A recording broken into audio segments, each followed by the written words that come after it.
microcosm.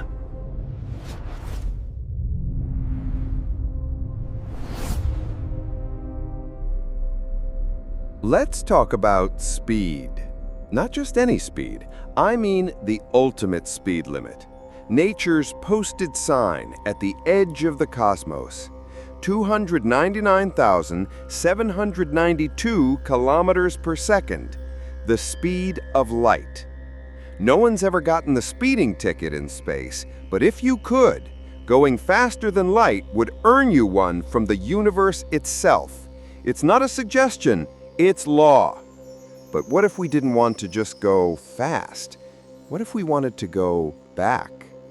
Time travel, the dream, the paradox, the plot line, and perhaps the future. Now, imagine this. You're holding a clock. As you move faster and faster, approaching the speed of light, that clock ticks slower and slower. This isn't science fiction. It's Einstein's time dilation, a real, measurable effect. Astronauts on the International Space Station age just a little bit slower than we do down here. Not enough to notice, unless you're immortal and patient, but it's there. Time is not the same everywhere. It's stretchy, it's bendy, and that's our first clue. Einstein gave us the keys to the cosmic car, special relativity. Space and time aren't separate lanes. They're a single fabric, space-time. When you warp space, you also warp time. Drive fast enough through space, and you're bending time right along with it. It's not that you're moving through time differently. Time itself is moving differently for you. But here's the cosmic catch.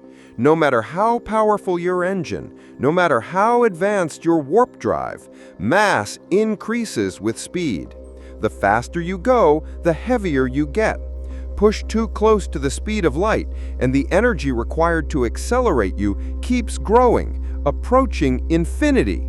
That's like trying to push a train with your breath. That limit isn't just tough, it's absolute. But humans are stubborn. We love loopholes. And the universe? It's a tricky place. Some physicists think we might not need to break the speed limit to travel through time. We just need to take a shortcut. Enter the wormhole, a theoretical tunnel through space-time connecting two distant regions of the cosmos. Picture folding a piece of paper and punching a hole straight through. If you could stabilize such a passageway, maybe with something exotic like negative energy, you could theoretically step in at one end and emerge instantly at another, maybe even before you left. Faster than light travel without technically moving faster than light. It's not cheating if the rules are bent. But wormholes, if they exist, are fickle. They're tiny, unstable. They collapse faster than we can even detect them, unless, again, we prop them open with something we've never actually seen. Negative mass, not less mass, opposite mass. A type of stuff that would repel instead of attract. Sounds wild? It is. But quantum mechanics plays by no one's rules, not even ours. And speaking of quantum weirdness, let's visit particles, those tiniest building blocks of reality. In labs, we've witnessed something called quantum tunneling. Particles vanishing on one side of a barrier and reappearing on the other faster than they should.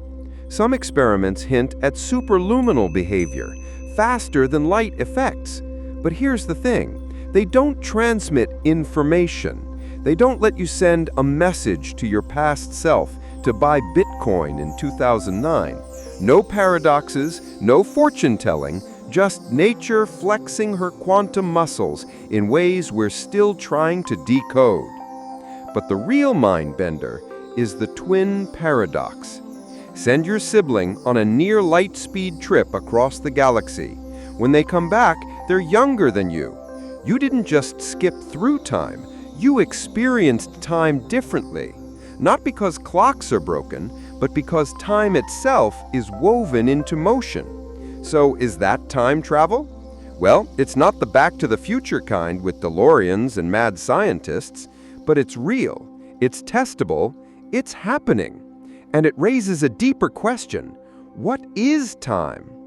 Time isn't a river flowing steadily. It's more like a landscape. We don't move through it, we cause it. Clocks don't measure time, they create it by ticking, spinning, oscillating. Without events, without change, would there even be time? What we perceive as past, present, and future might just be slices of a much bigger cosmic loaf. And here's where things get really weird. Some solutions to Einstein's equations, mathematical ones, allow for closed time-like curves. That's physicists speak for loops in time. Not literal loops, literal ones, where cause and effect fold back on themselves, where you could, in theory, meet your past self or accidentally become your own grandfather. But here's the universe's ultimate defense: causality, the principle that causes come before effects. It's the reason spilled coffee doesn't leap back into the cup, the reason memories go one way. If we could mess with causality, we could unravel reality. Paradoxes would abound. Could we kill our own grandfather and still exist? Would the universe allow that? Maybe not. Some physicists propose the chronology protection conjecture, Hawking's idea that the laws of physics protect history from being rewritten, that the very fabric of the universe conspires to block time travel before it becomes dangerous, like cosmic bouncers at the club of reality saying, "You're not on the list." But what if we're not just clever enough yet? What if the future, our future, has found a way? Maybe time travel isn't impossible. Maybe it's just really hard, like heavier-than-air flight once seemed, or splitting the atom, or talking face-to-face across oceans. And maybe, just maybe, someone, somewhere in the distant cosmos has already done it. Maybe they've found a way to ride the curves of space-time like surfers on a gravitational wave. Maybe to them, time isn't a line, it's a playground. Because the universe doesn't owe us answers. It owes us only questions. And when it comes to time travel, the question isn't just, can we? But should we? Should we untangle the past, rewrite the pain, relive the joy? What would it mean to step outside of time and still be human? The truth is, time travel isn't about machines or equations. It's about curiosity, about daring to ask the unaskable, about peering into the clockwork of existence and saying, what if? And maybe, just maybe, that question is the closest thing we have to breaking the cosmic speed limit. And yet, there's something profoundly unsettling about time. It flows forward, always forward, like a cosmic arrow shot from the dawn of the universe. But why? Why not backward? The laws of physics, most of them anyway, don't care which way time moves. They're symmetric. If you filmed 2 billiard balls colliding and reversed the footage, Newton wouldn't blink. The math works both ways. So what enforces direction? Why do we remember yesterday and not tomorrow? The answer, many believe, lies in entropy. Entropy is the measure of disorder. A glass shatters, smoke disperses, stars burn their fuel. Entropy increases. It's the only physical law we know of that shows a preference for one direction in time. That makes entropy the drummer, the metronome of the universe's temporal march. From low entropy at the Big Bang to the chaos of the far future, it's entropy that gives time its flavor, that makes the past feel different from the future, maybe even makes time exist at all. And here's the wild part. If we ever wanted to time travel, or even understand its full nature, we'd need to understand entropy so deeply we could control it. Not just locally, like freezing a cube of ice, but universally. Taming entropy would be like trying to uncook an egg or unburn a star. And still, we dream. Science fiction has offered us every flavor of time travel. Step into a capsule, twist a dial, and emerge in ancient Rome or a distant tomorrow. Stories of time machines from Wells to Asimov to Hollywood haven't just entertained us, they've shaped our imagination. But fiction often cheats. It ignores energy, momentum, causality. It hands us paradoxes and expects us not to ask questions. But science loves questions. If we wanted to time travel for real, we'd have to solve problems not just of propulsion, but of space itself. We'd need to create bubbles of warped space-time. Alcubierre proposed a solution, compressing space in front, expanding it behind. A warp bubble.